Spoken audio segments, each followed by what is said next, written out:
Türk mutfağının özgün lezzetlerinden arabaşı çorbası Aşkabat'ta tanıtıldı. TRT Türkmenistan temsilciliğinin ev sahipliğinde düzenlenen etkinlikte konuklar farklı lezzetle ilk kez buluştu.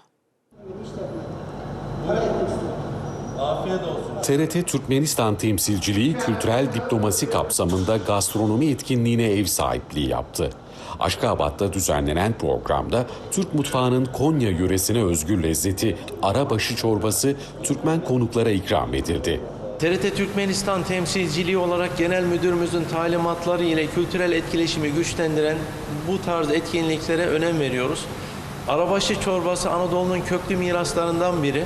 Bugün bu lezzeti Türkmen dostlarımızla paylaşarak iki ülke arasındaki gönül köprülerine küçük ama anlamlı bir katkı sunmayı amaçladık.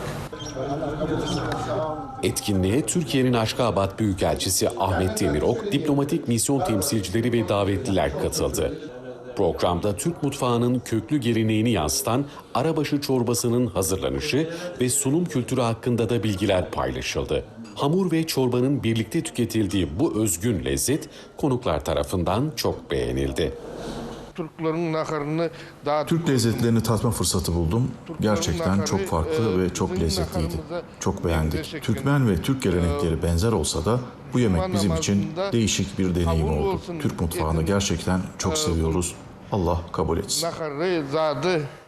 Davetliler farklı bir gastronomi deneyimi yaşarken Türk ve Türkmen kültürleri arasındaki ortak sofranın birleştirici gücü de ön plana çıktı.